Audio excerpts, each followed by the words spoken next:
The sound of whispers followed Olivia Harper everywhere she went, a constant shadow that clung to her like the dust that settled on Telluride's wooden sidewalks in the Colorado summer of 1885.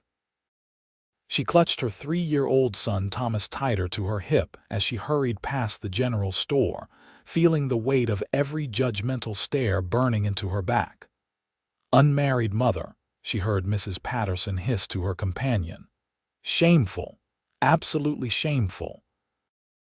Olivia's cheeks burned, but she kept her eyes fixed straight ahead, her free hand gripping the handle of her wicker basket until her knuckles turned white. She had lived in Telluride for 6 months now, having fled from Denver after Thomas's father made it clear he wanted nothing to do with either of them. She had hoped for a fresh start in this mining town nestled in the San Juan Mountains. But small town gossip traveled faster than wildfire, and within weeks, everyone knew her situation. The boarding house where she rented a small room was at the far end of town, past the saloons and gambling halls that catered to the miners who flooded into Telluride seeking silver and gold. She worked as a seamstress, taking in mending and making dresses for the few women who would still speak to her. It was barely enough to survive, but she managed, driven by her fierce love for her son and her determination to give him a better life than the one she had known. Thomas squirmed in her arms, his dark curls falling across his forehead. "Mama, hungry." "I know, sweetheart. We will eat soon."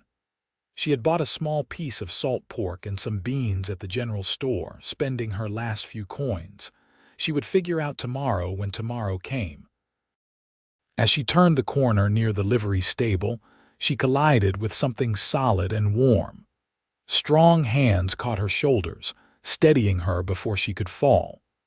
Thomas let out a small cry of surprise, and Olivia looked up into the face of a stranger. He was tall, with broad shoulders and sun-weathered skin that spoke of years spent outdoors. His eyes were a striking green, like new spring grass, and beneath the brim of his worn Stetson, she could see strands of dark brown hair. He wore dusty trail clothes and had the lean, muscular build of a working cowboy. "I apologize, madam," he said, his voice deep and genuine. "I was not watching where I was going." "No, it was my fault," Olivia said quickly, stepping back. She expected him to move along, but instead he crouched down to Thomas's eye level. "You all right there, little man?" Thomas, usually shy with strangers, studied the cowboy with serious brown eyes. "I am hungry." The cowboy's expression softened. "Well, that is a problem we can solve." He straightened and looked at Olivia. "There is a cafe just down the street. Would you allow me to buy you both a proper meal, by way of apology for nearly knocking you over?" Olivia's pride warred with her empty stomach and her son's needs. "That is not necessary." "Maybe not necessary, but I would be honored if you would accept." Something in his eyes told her this was not some scheme or trick. She had become adept at reading men's intentions over the past few years, a skill born of necessity and bitter experience. "I do not even know your name," she said cautiously. He removed his hat, revealing more of his face. "Xavier Garrison, madam. I just rode into town this morning looking for work. I am a horse wrangler and ranch hand by trade." "Olivia Harper," she replied, then added with the defiant honesty that had become her shield, "And this is my son, Thomas." She waited for the judgment to appear in his eyes, the subtle shift in expression that told her he had categorized her as a fallen woman, someone beneath his notice or respect. But Xavier's expression remained open and friendly. "Pleased to meet you both. So, what do you say about that meal?" Olivia hesitated only a moment longer before nodding. "All right, thank you." The cafe was small and usually filled with miners and businessmen, but at this hour between lunch and dinner, it was nearly empty. Xavier chose a table near the back, and Olivia was grateful for the privacy. She settled Thomas onto her lap while Xavier took the seat across from them. A waitress approached, her eyes flickering to Olivia with barely concealed disdain. "What can I get you?"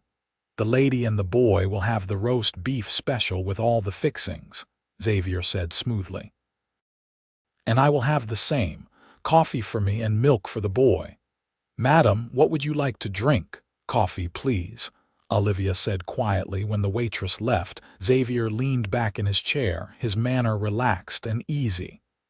"How long have you lived in Telluride?" "6 months. We came from Denver." She did not elaborate and he did not press. "Beautiful country here. All these mountains. I have been working ranches down in New Mexico territory for the past few years, but I wanted to see more of Colorado." "Do you have family in New Mexico?" Olivia asked, partly out of politeness and partly because she found herself genuinely curious about this stranger who showed her kindness without expecting anything in return. Something flickered across Xavier's face, a shadow that made him look older for just a moment. "I did. A wife and a baby daughter.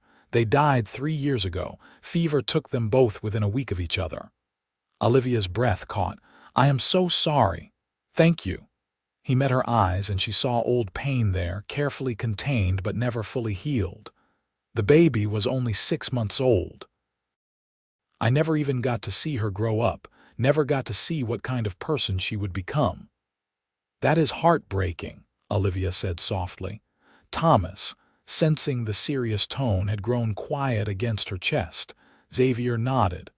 "For a long time I could not be around other families. It hurt too much, seeing fathers with their children, knowing I would never have that. I just drifted from ranch to ranch, keeping to myself." "What changed?" Olivia asked. "I realized I was not really living. I was just going through the motions, waiting for my own time to come." "That is no way to honor their memory. My wife, Sarah, she was full of life and joy. She would have hated seeing me like that." He paused as the waitress returned with their drinks. Once she left, he continued. "So I decided to stop running from the pain and start living again. It still hurts, probably always will, but I can carry it now." Olivia looked down at Thomas, thinking about her own struggles. People can be very cruel about things they do not understand. "That they can," Xavier agreed. "After Sarah and the baby died, some folks in our town started saying it was God's judgment on me for something or other. People always need someone to blame, some reason to make sense of senseless things." "What did you do?" "I left.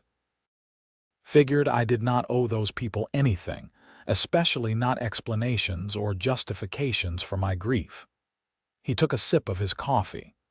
"Sometimes the best thing you can do is walk away from folks who will not see you as human." Their food arrived, and for several minutes they ate in comfortable silence. Thomas devoured his meal with the enthusiasm of a child who had been eating thin soups and bread for too long. Olivia tried to eat slowly, to maintain some dignity, but the food was better than anything she had tasted in months. "This is very kind of you," she said between bites. "It is just a meal," Xavier replied.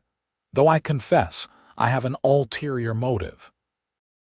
Olivia stiffened, her guard immediately rising.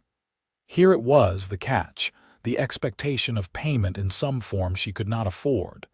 Xavier must have seen the change in her expression because he quickly added, "Nothing inappropriate, I promise.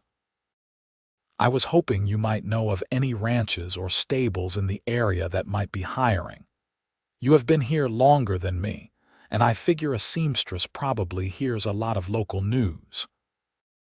Relief washed through Olivia, followed by something that might have been disappointment, though she pushed that feeling aside. The Miller Ranch, about 5 miles north of town, is always looking for good hands. Mr. Miller is fair from what I have heard, and he pays decent wages. There is also the Patterson spread to the west, but I would not recommend working there. Why is that? Mrs. Patterson is one of the most judgmental, unkind women I have ever met, and her husband is not much better. They treat their workers poorly. Xavier nodded thoughtfully. I appreciate the honest advice. I will ride out to the Miller Ranch tomorrow morning. They finished their meal, and Xavier walked them back to Olivia's boarding house. The sun was beginning to set behind the mountains, painting the sky in shades of orange and pink. Thomas had fallen asleep against Olivia's shoulder, heavy and warm. At the front steps of the boarding house, Olivia turned to Xavier. Thank you again for the meal and the company. It was nice to talk to someone who did not look at me like I was something shameful. You have nothing to be ashamed of, Xavier said firmly. You are raising your son and doing your best. That takes more courage than most people have. Olivia felt tears prick at her eyes, but she blinked them back. I hope you find good work at the Miller Ranch. If I do, maybe I will see you around town sometimes. Maybe, Olivia agreed, though she doubted it. Men like Xavier, kind and decent, were rare, and even if he was different from most, she had learned not to hope for too much. The next 3 weeks passed in their usual rhythm of work and careful navigation of the town's social landscape. Olivia took in as much sewing as she could manage, working late into the night by lamplight while Thomas slept on their narrow bed. She had nearly forgotten about Xavier Garrison when she saw him again at the general store. He was buying supplies, his arms full of goods, and he looked healthier than he had when she first met him. His face had more color, and there was an ease to his movements that suggested things were going well. Mrs. Harper, he said when he spotted her, his face breaking into a genuine smile. Good to see you. Mr. Garrison, she replied, noting the bags of flour and sugar in his arms.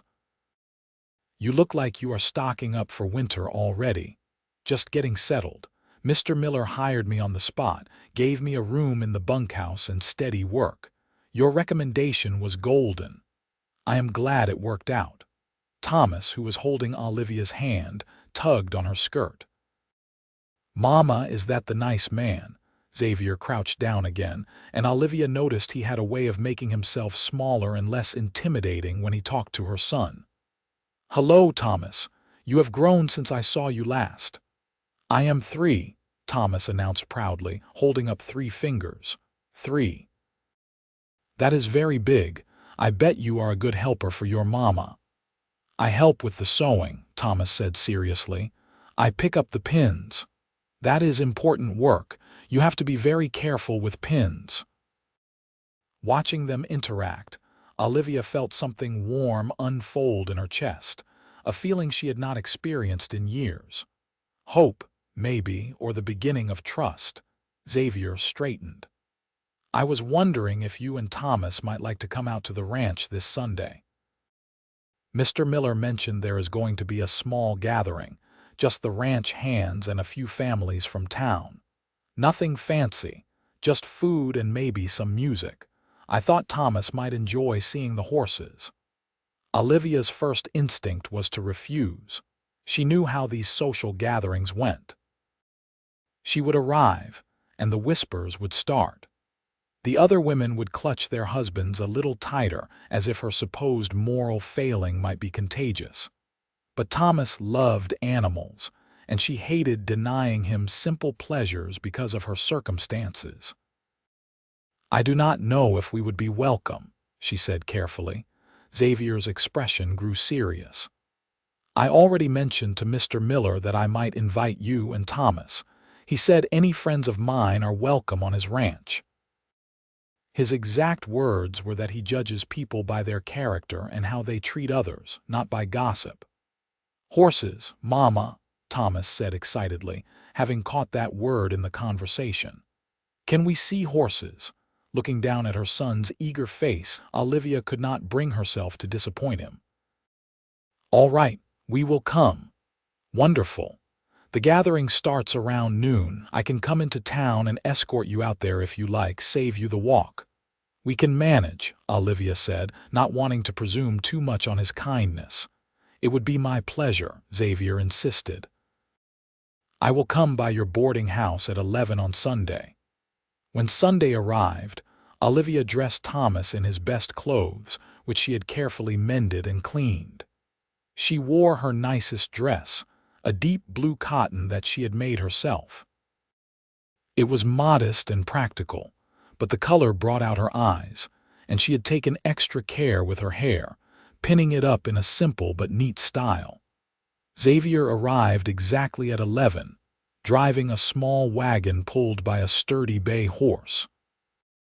He jumped down to help Olivia and Thomas up onto the seat, and Olivia noticed he had cleaned up as well.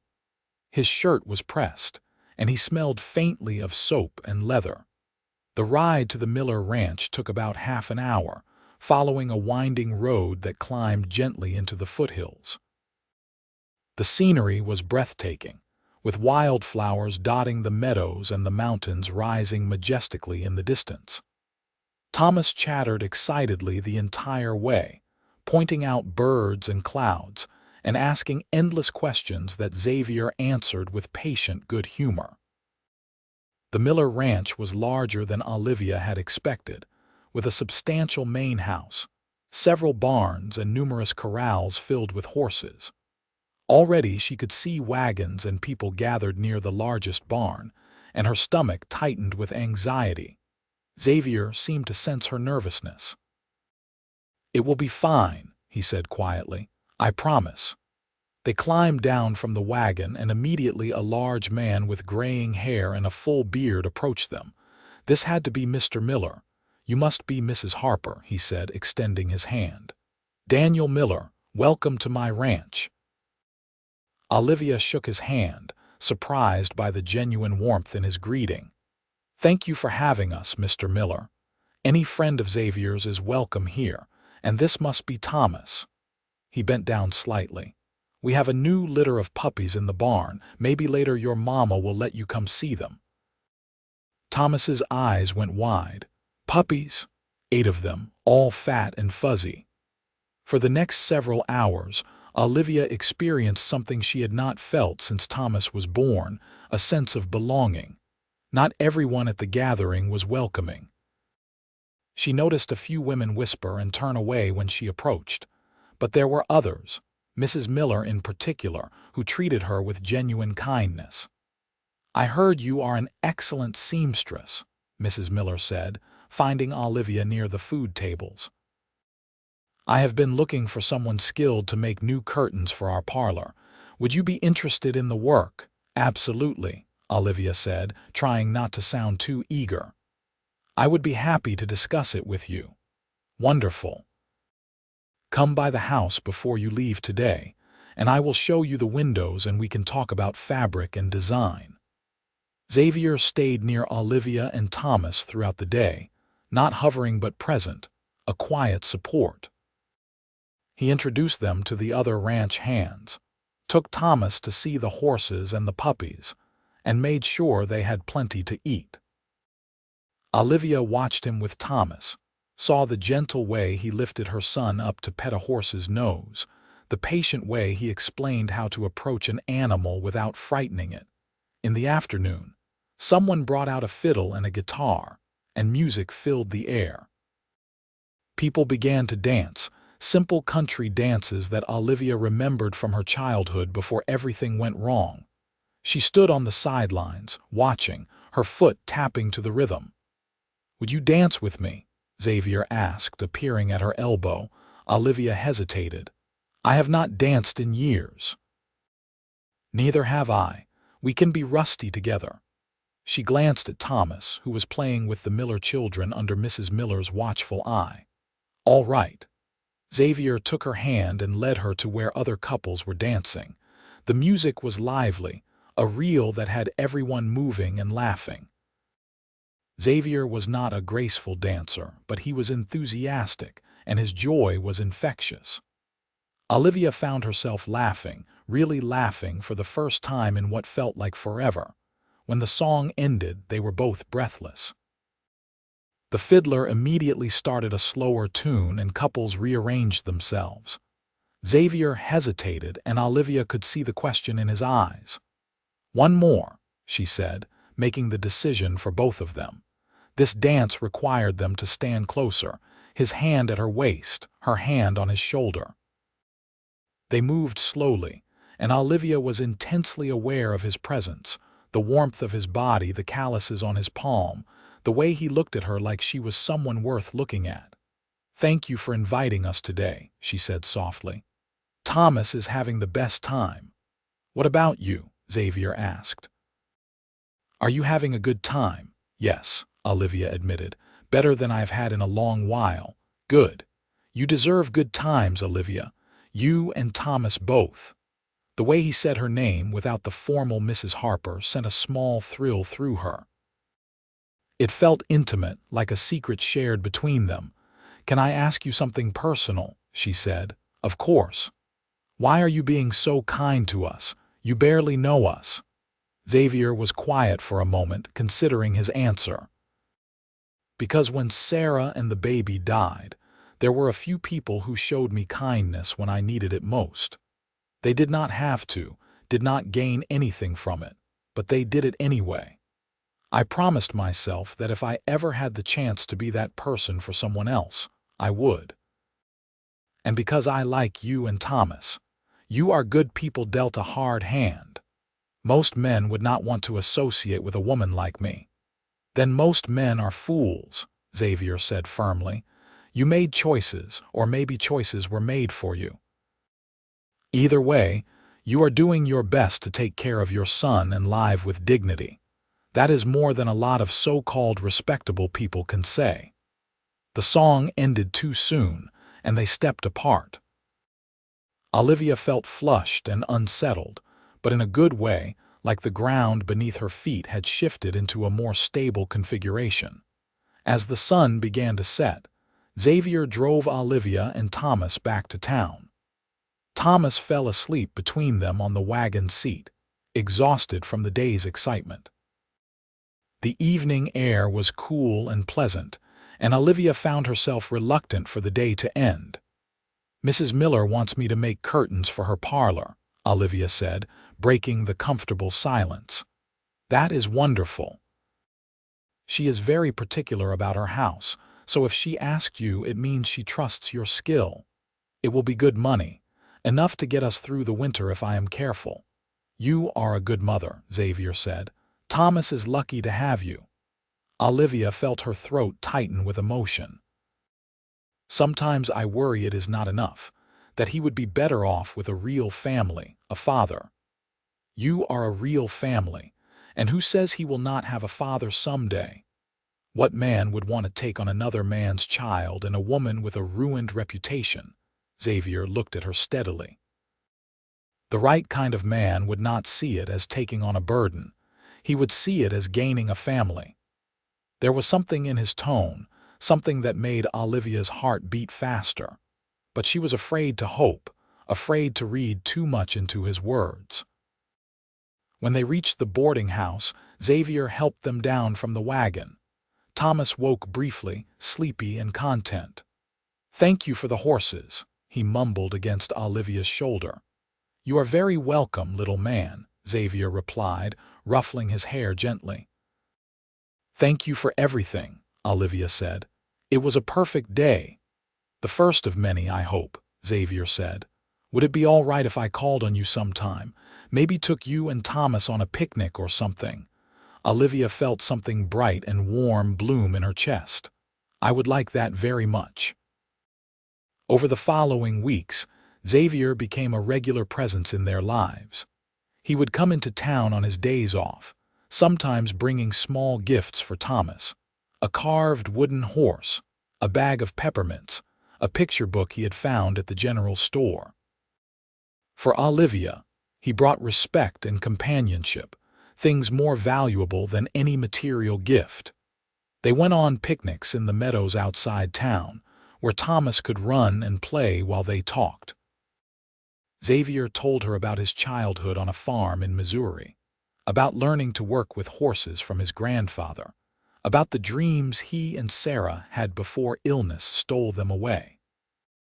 Olivia, in turn, found herself opening up about her past, about Thomas's father, who had been a charming businessman in Denver who promised marriage but disappeared the moment she told him she was pregnant. "I was foolish," she said one afternoon as they sat by a creek watching Thomas chase butterflies. "I believed his promises because I wanted them to be true.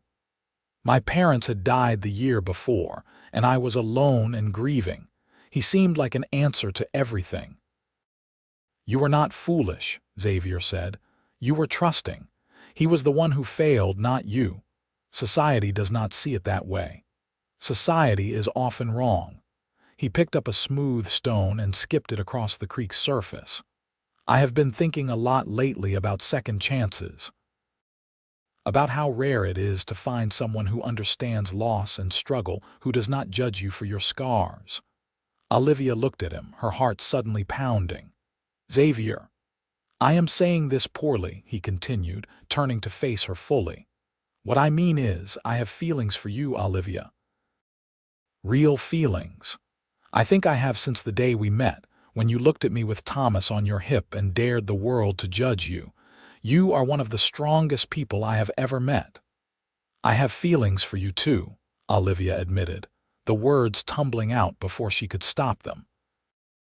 "But I am afraid. I have Thomas to think about. If this did not work out, if you changed your mind." "I will not change my mind," Xavier said with quiet certainty. "I know what I want, Olivia. I want you and Thomas in my life.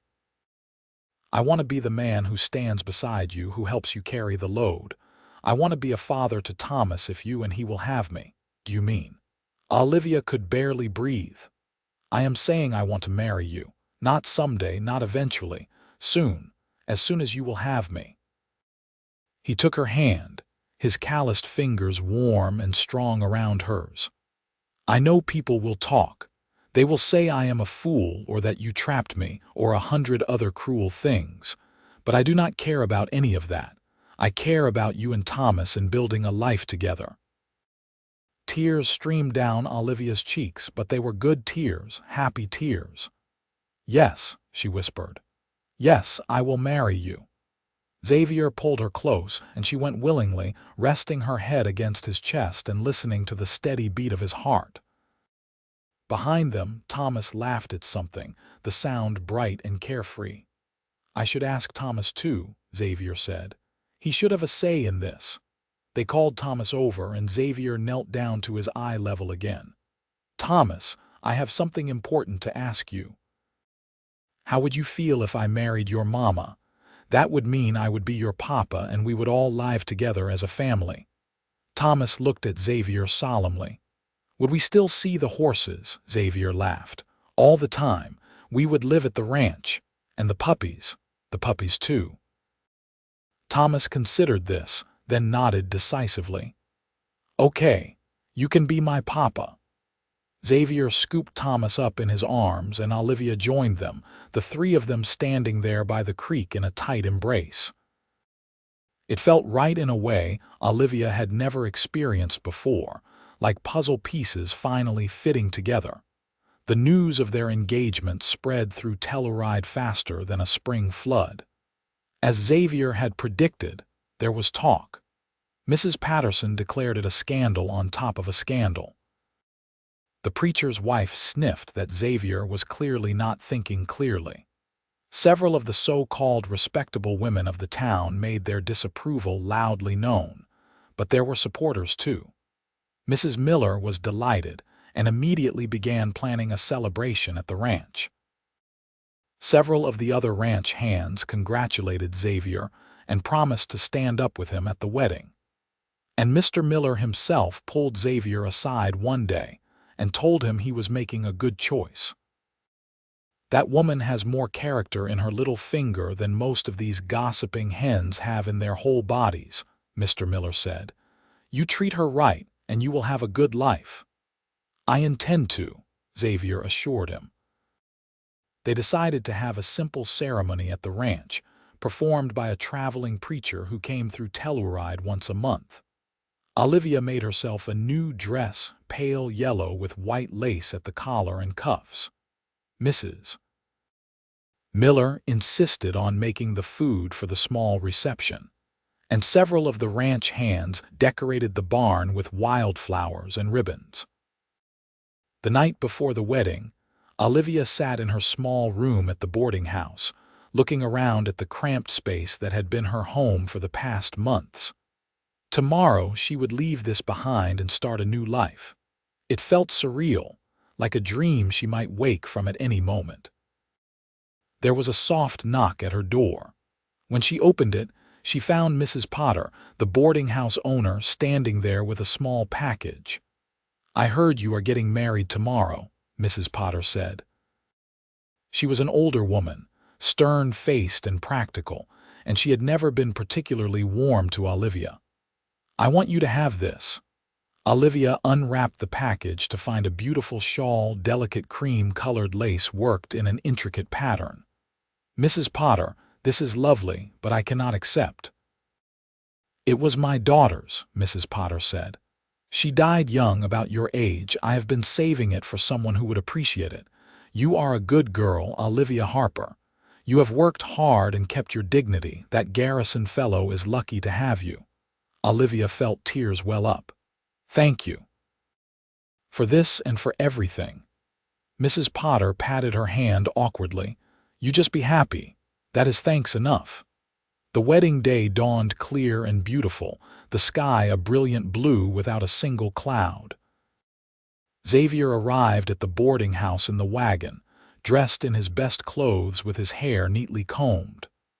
Thomas was already dressed in the new outfit Olivia had made for him, practically vibrating with excitement. At the ranch, everything was ready. The barn looked beautiful with its decorations, and a surprising number of people had gathered. Olivia recognized most of the ranch hands, several families from neighboring ranches, and even a few people from town who had quietly supported her over the months. The ceremony was simple and heartfelt. The preacher spoke about love and commitment, about the importance of family and standing together through hardships. When it came time for vows, Xavier took Olivia's hands in his and spoke from the heart. "Olivia, I promise to love you and honor you all the days of my life. I promise to be a father to Thomas and to any other children we might have. I promise to stand beside you against anyone who tries to tear us down. You are my second chance at happiness, and I will spend every day trying to be worthy of that gift." Olivia's voice shook as she replied. "Xavier, you have given me hope when I had none. You have shown me that goodness still exists in this world. I promise to love you and support you, to build a life with you filled with joy and laughter. You and Thomas are my family, and I will cherish that always." The preacher pronounced them husband and wife, and when Xavier kissed her, gentle and sweet, the small crowd erupted in applause. Thomas, standing beside them, clapped his hands and shouted, "Mama married Papa." The celebration that followed was joyous. There was more food than they could possibly eat, music and dancing, and genuine happiness. Even some of the people who had been most cruel to Olivia seemed to soften a bit, though Olivia suspected that was more about Xavier's popularity than any real change of heart. As the sun began to set, Xavier found Olivia standing at the corral fence watching the horses. He came up behind her and wrapped his arms around her waist, pulling her back against his chest. "Happy, Mrs. Garrison." "Happier than I ever thought possible," Olivia replied, leaning into his embrace. "It feels like a dream. It is real. We are real." He kissed the top of her head. "I have something to show you." He took her hand and led her to a small cabin set apart from the main ranch buildings. It was newly painted, with window boxes already filled with flowers. "Mr. Miller is giving us this cabin," Xavier explained. "He said he has been meaning to fix it up for married hands anyway. It is ours, Olivia, our home." They went inside and Olivia gasped. The cabin was small but beautiful, with a main room that served as kitchen and living space, a bedroom, and a small loft that would be perfect for Thomas. Someone, probably Mrs. Miller, had already furnished it with basic necessities: a table and chairs, a bed, a rocking chair by the fireplace. "There is room for Thomas in the loft and room for more children if we are blessed with them," Xavier said. "And I thought you could use that corner by the window for your sewing. Good light there." Olivia turned to him, tears streaming down her face again. "You thought of everything. I want you to be happy, both of you."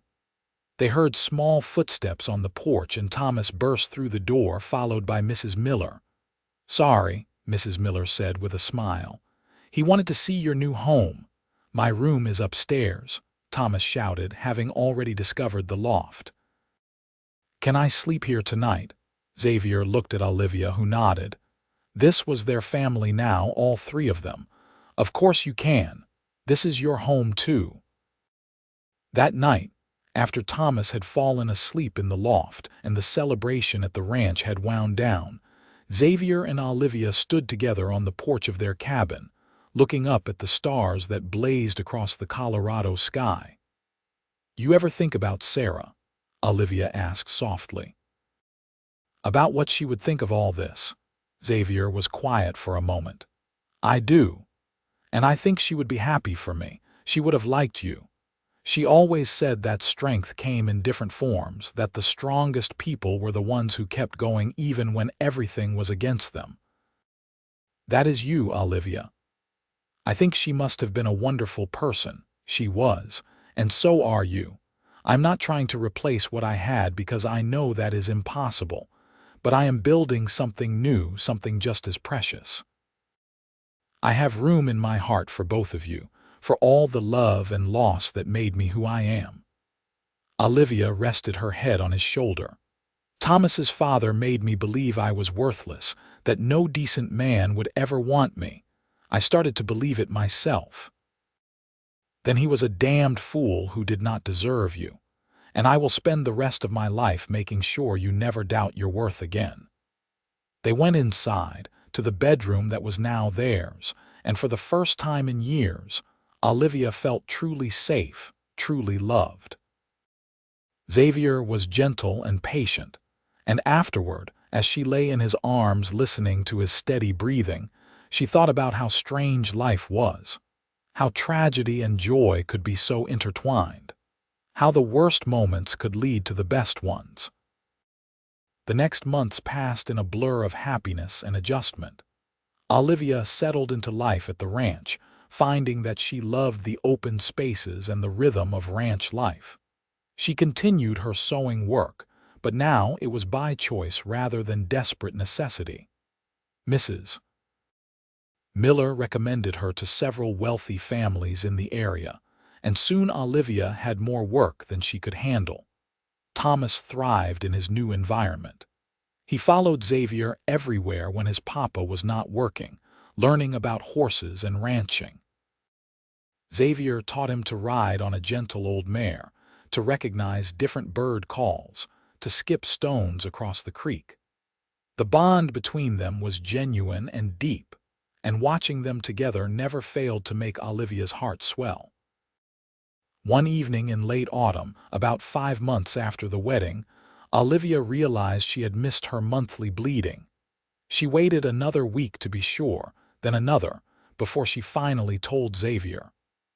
"I think I am pregnant," she said one night after Thomas had gone to sleep.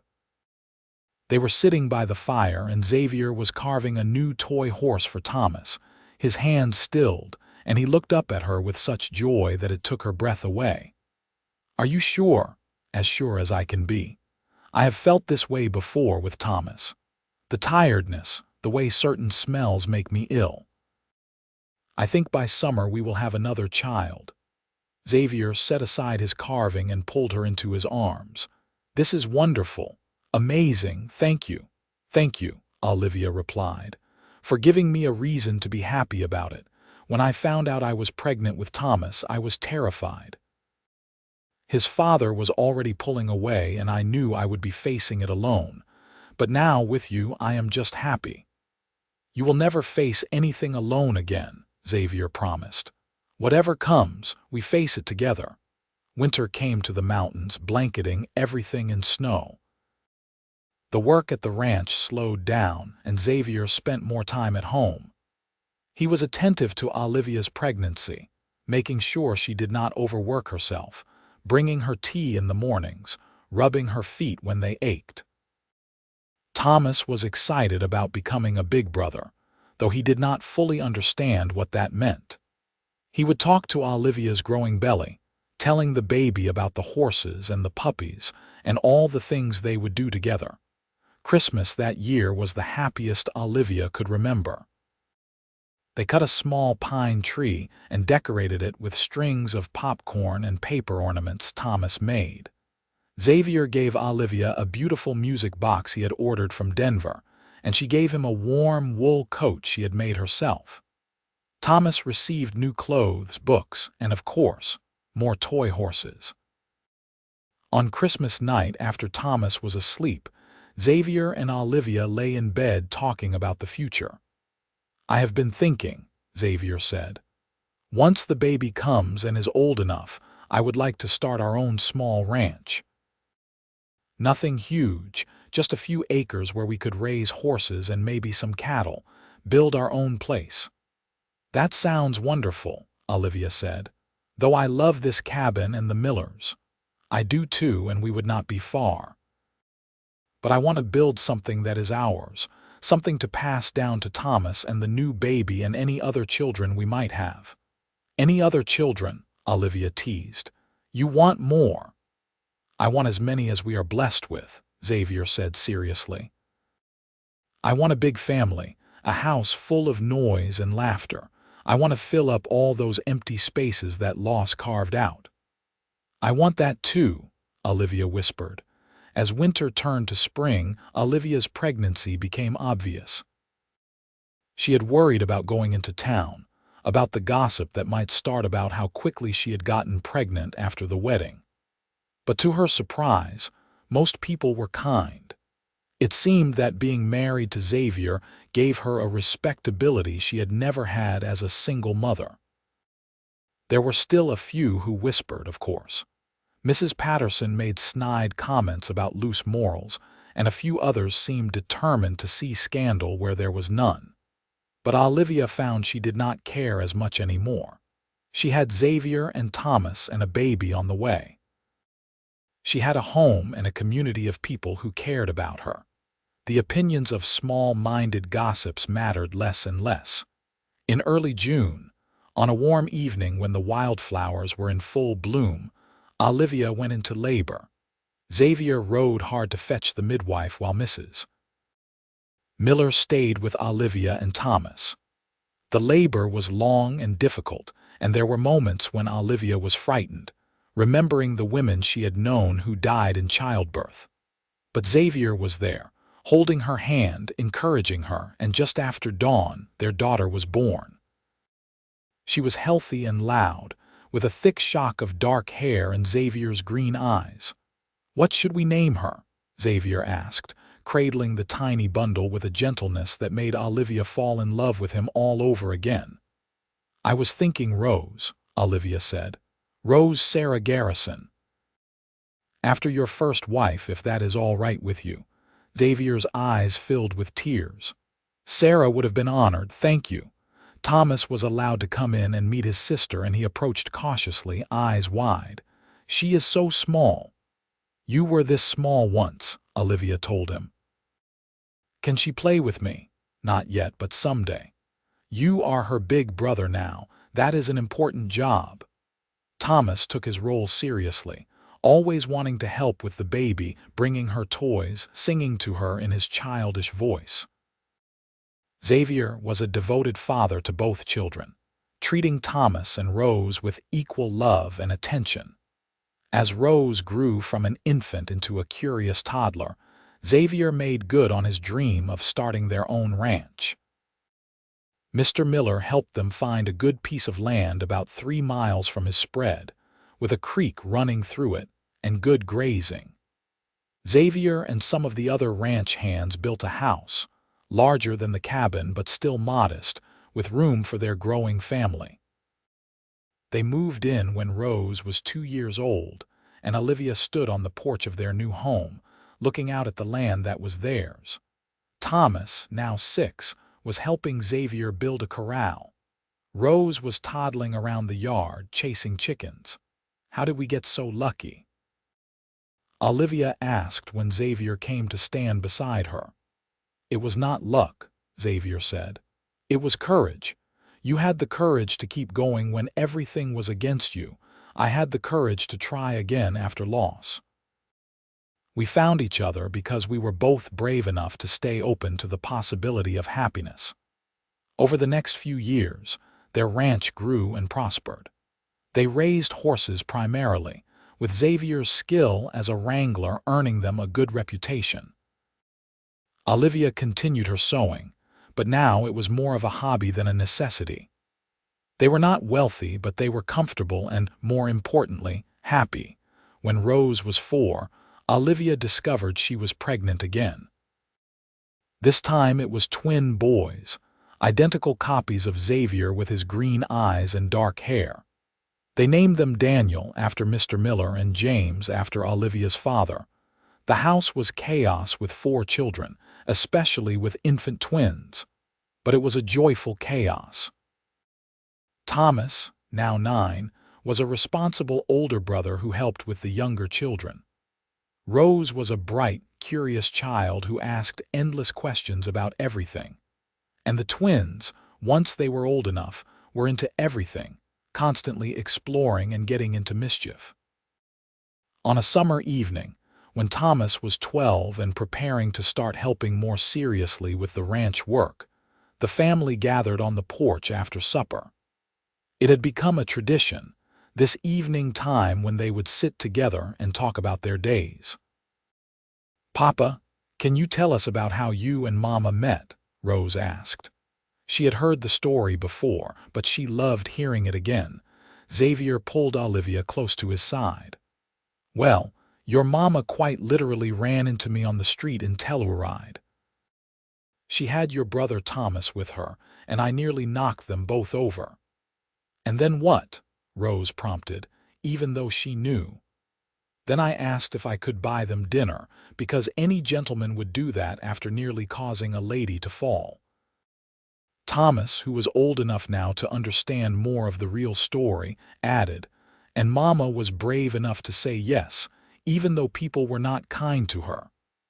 "That is right," Olivia said, "and your papa was kind when kindness was rare." "Tell the part about the cowboy," Daniel said. He was 5 now, and the twins loved hearing about cowboys and horses. Xavier smiled.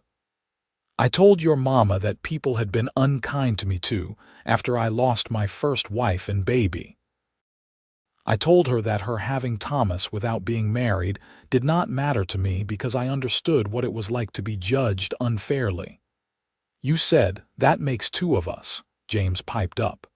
"That is right." "I told her we both knew what it was like to be shunned by people who should have shown compassion. That made us the same, her and me, both just trying to do our best and be good people." Rose leaned against Xavier's knee. "And then you got married and we became a family." "Best decision I ever made," Xavier said, kissing the top of her head. Later that night, after all the children were in bed, Xavier and Olivia stood together in their bedroom, looking out at the moonlit ranch. "You ever think about those early days?" Xavier asked. "About what it was like before, sometimes," Olivia admitted. "It seems like another life. I was so lonely then, so afraid, I could not see any way forward. I was lost too, just drifting, not really living. And now look at us. 4 beautiful children, a successful ranch, a good life." Xavier turned her to face him, his hands gentle on her shoulders. "It is more than good. It is everything I never thought I would have again. You gave me that, Olivia. You and Thomas, you saved me just as much as I helped you." "We saved each other," Olivia corrected. "That is what love does." It takes two broken people and makes them whole. They kissed, tender and sweet, a kiss that contained years of shared joy and struggle, of building a life together from the ashes of their separate pasts. As the years continued to pass, their children grew. Thomas became a skilled horseman and rancher, eventually taking over more and more of the daily operations. Rose, bright and determined, convinced her parents to let her go to school in Telluride, where she excelled in her studies. She dreamed of becoming a teacher, and Olivia and Xavier supported her ambitions wholeheartedly. The twins, Daniel and James, were inseparable and shared their father's gift with horses. By the time they were teenagers, they were helping to train horses that were sold throughout Colorado and beyond. Xavier and Olivia aged gracefully, their love deepening with each passing year. Xavier's hair turned gray at the temples, and lines appeared around Olivia's eyes from years of smiling. But they still looked at each other the way they had that first day in Telluride, with wonder and gratitude. One day, when Thomas was 23, he brought home a young woman named Catherine. She was a rancher's daughter from the next county, smart and capable, with a kind smile. Olivia watched the way Thomas looked at Catherine and remembered the way Xavier had looked at her all those years ago. "He is in love," she said to Xavier that night. "He is," Xavier agreed. "And she seems like a good woman, kind. That is the most important thing." Thomas and Catherine married the following spring in a celebration held at the ranch that drew friends and family from miles around. They built a small house on the far end of the property, and soon Catherine was pregnant with their first child. When Olivia held her first grandchild, a baby girl they named Olivia Catherine after both grandmothers, she marveled at the turn her life had taken. From that frightened young woman clutching her illegitimate son in a hostile town to this, a grandmother with a loving husband, 4 grown children, and now a granddaughter. It seemed impossible that this was the same life. Rose did become a teacher, opening a small school in Telluride that accepted all children, regardless of their family circumstances. She remembered well the kindness that had been shown to her mother and wanted to extend that same grace to others. She eventually married a newspaper editor who shared her progressive views, and they remained in Telluride, close enough to visit regularly but independent and happy in their own life. Daniel and James eventually started their own horse breeding operation, working closely with their father and brother but building their own reputation. They remained bachelors longer than their siblings, too devoted to their horses and their work to focus on romance. But eventually, they each found love. Daniel with a widow who had 2 children of her own, and James with a spirited young woman who could outride most men. Xavier and Olivia watched their children build their own lives with pride and joy. They had created something lasting, a legacy of love and acceptance that would ripple forward through generations. As they grew older, they spent more time on the porch of their home, watching sunsets over the mountains, holding hands like young sweethearts. They talked about everything and nothing, comfortable in the silence that came from decades of companionship.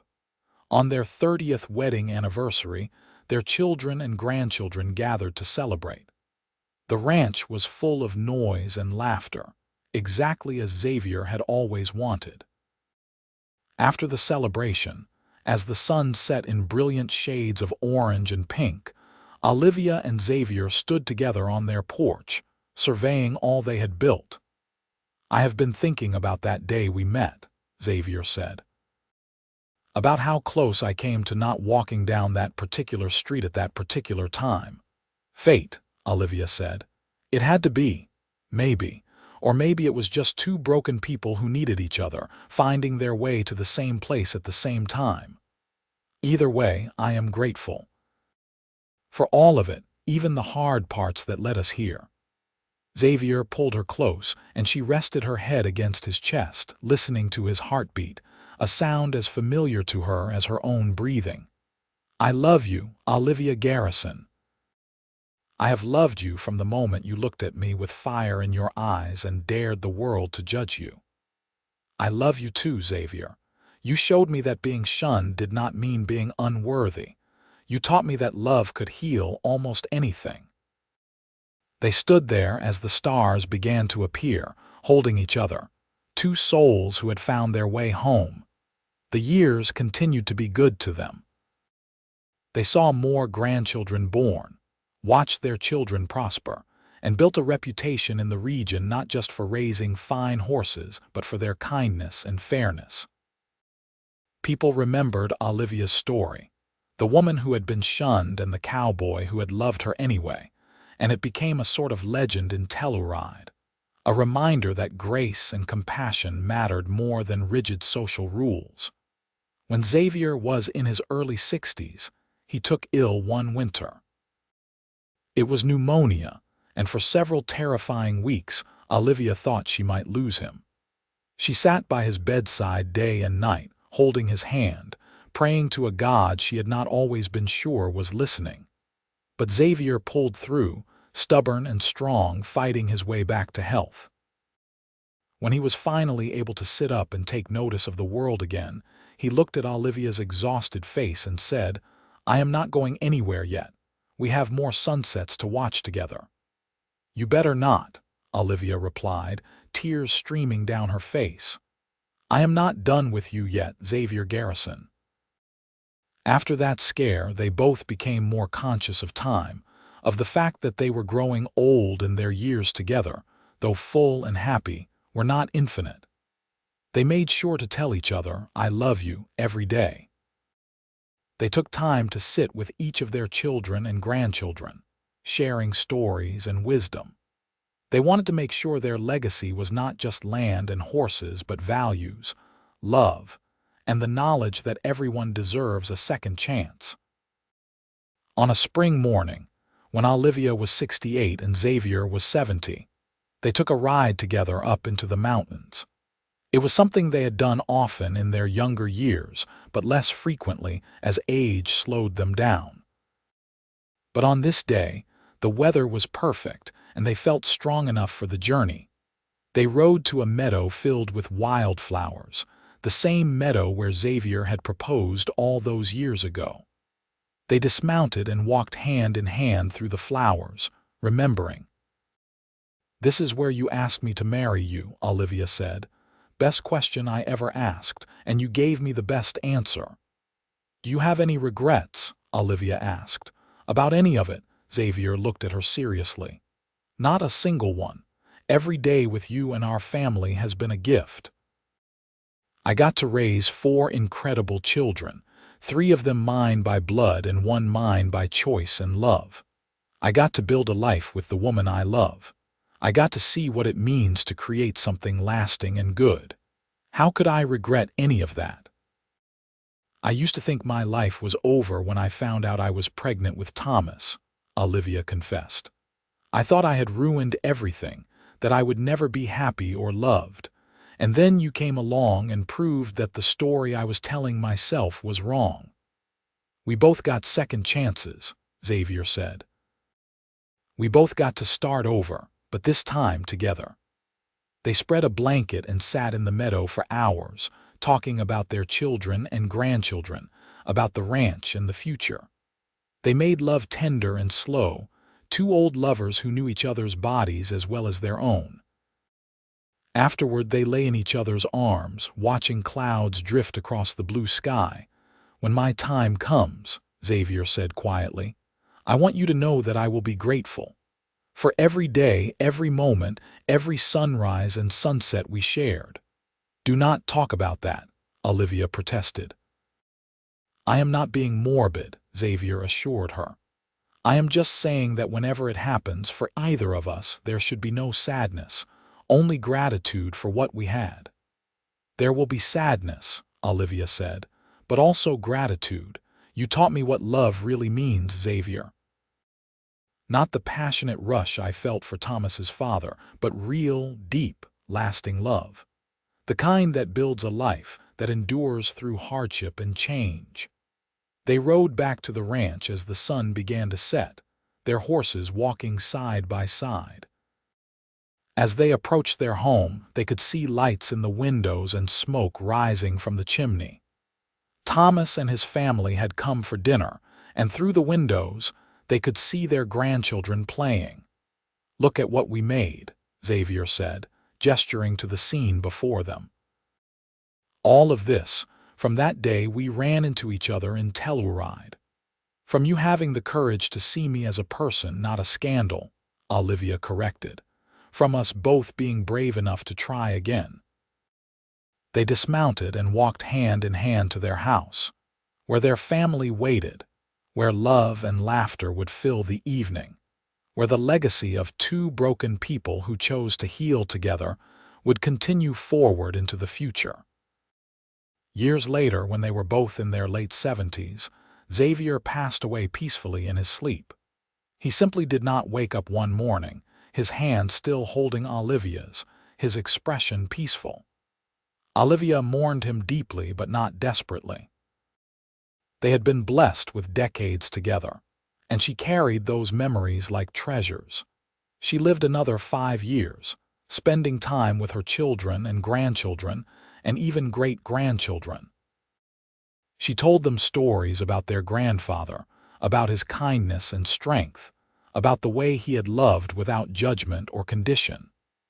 She wanted them to remember that people were more than their mistakes, that everyone deserved compassion and second chances. When Olivia finally passed, peacefully and surrounded by family, she was buried next to Xavier on a hillside overlooking their ranch.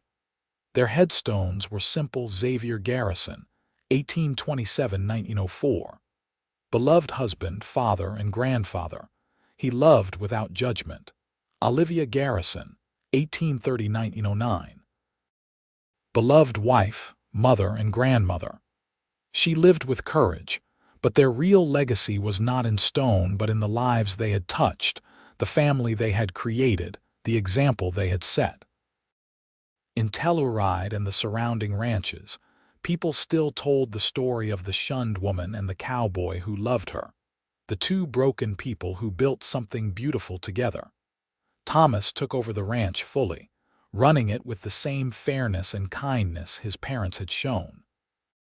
He made sure the story of Xavier and Olivia was passed down through generations, wanting his own children and grandchildren to understand that love was stronger than judgment, that compassion mattered more than reputation.